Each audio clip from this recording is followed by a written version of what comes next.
Hey everyone, Alex here, and welcome to this Dota Underlords Tier List for November 2020. Now, I had been waiting for some sort of meaningful patch or update before doing a tier list, but that never quite materialized, and I hope I'm proven wrong by a patch hitting immediately after I post this, but likelihood is that I won't be. So let's talk about these heroes in the current state of Season 1.5 after the latest rotation. Now, there are a lot of heroes here that could really use a buff.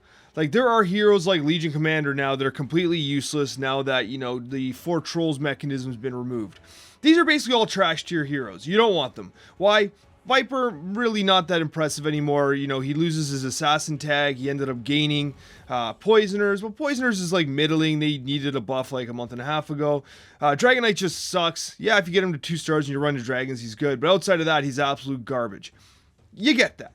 Let's talk about these top tier units. I think that Slark is absolutely the best unit in the game right now. 3-star Slark Mask of Madness is very achievable. Even if you don't get a Mask of Madness, you go Satanic or something along those lines. He's an absolute psychopath. An absolute psychopath. Easy win condition. Lifestealer is another one at 3 stars. Get a Moonshard on him. He's absolutely insane. Even if you cancel out, Rage for a Moonshard, he's still damn good.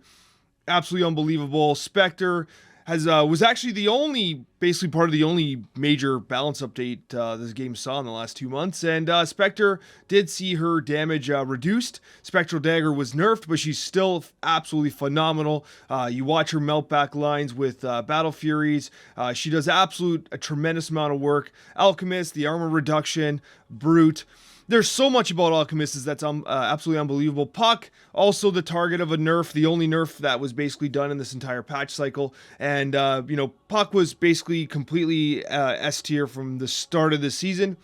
And remains very, very good despite the nerfs to his orb. Then you have Lena. Now, Lena might surprise a lot of people. People are like, Alex, Lena, come on. But if you think about it, Laguna Blade is fantastic. You have humans being viable in the meta. Mages are viable in the meta. You have tons of contraption in barricades and mango trees and targeting buddies. And you have Rubik as well, who can hold your front line.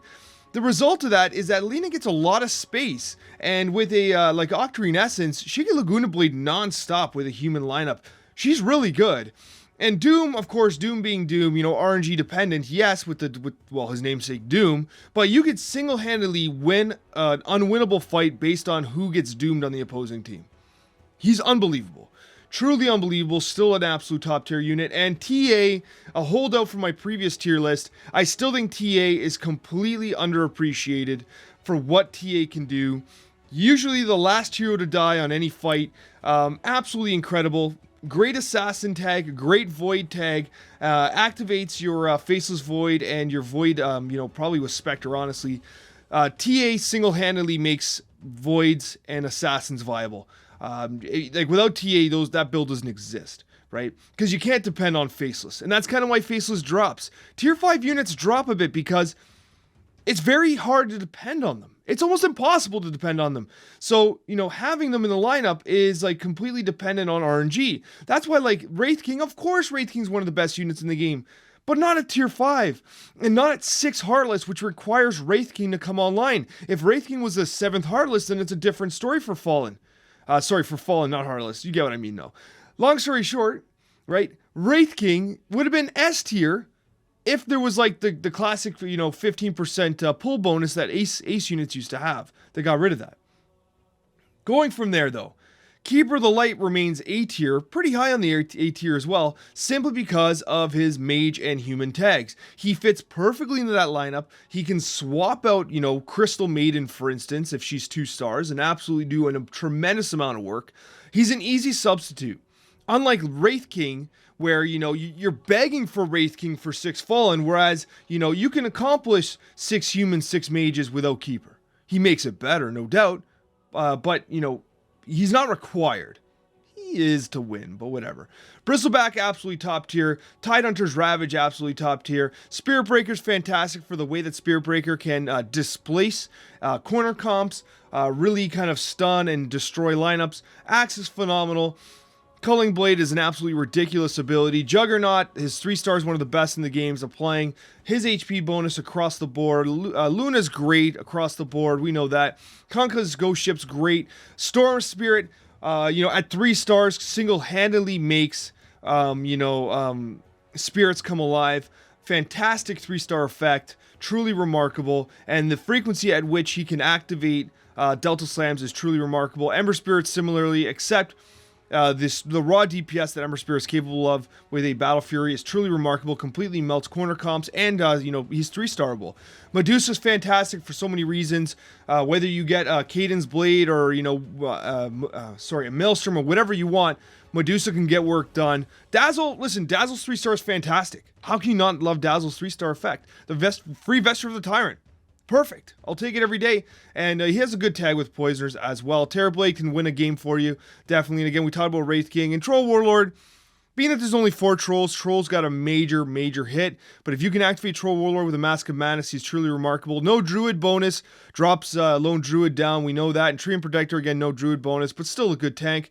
And Lycan, if he's 3-star, he's great. Great tag in Savage. But the summoners could use some love. And you do see him thrown into human builds just to activate the human magic stuff. But at the end of the day, Lycan's not where he possibly could be.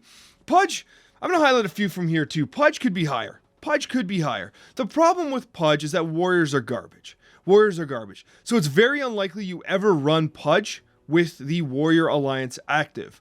His Heartless Alliance is great. His meat hook is fantastic, especially with hunters because of the focus fire capabilities. But Pudge could be S tier if warriors were not complete dumpster fires. Meepo, if you 3-star Meepo, you got yourself a win condition. Without a 3-star Meepo, he's pure trash. PA, again, PA can be a carry hero with a Mask of Madness 3 stars.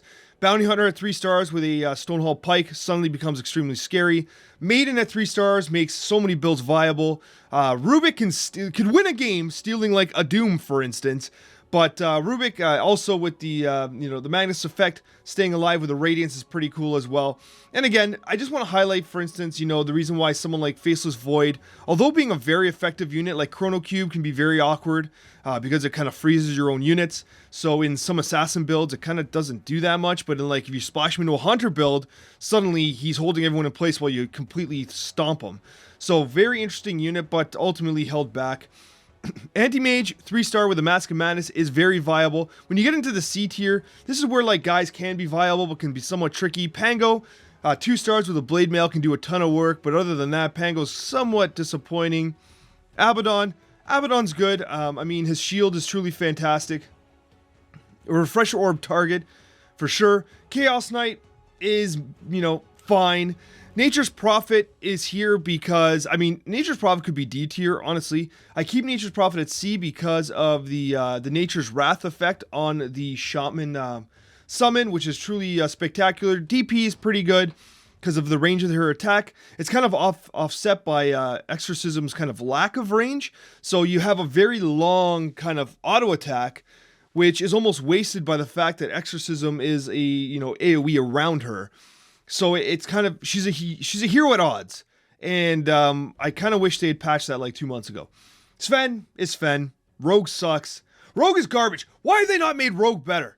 Unbelievable. Bad Rider's Bad Rider, we know that. Venomancer, Poisoners are fine, but Venomancer, do you really stay at low levels to 3-star Venomancer and then hold them for the entire game? With a Yule Scepter, maybe that's fine, but overall with the nerf to Voidstone, he's not that good, and these 3 are just underwhelming. Snapfire sucks because Dragon sucks. Even if you're going Brawnies, you don't even need Snapfire, honestly, and these, again, are complete dumpster fires. But guys, this is my quick breakdown of, my tier list.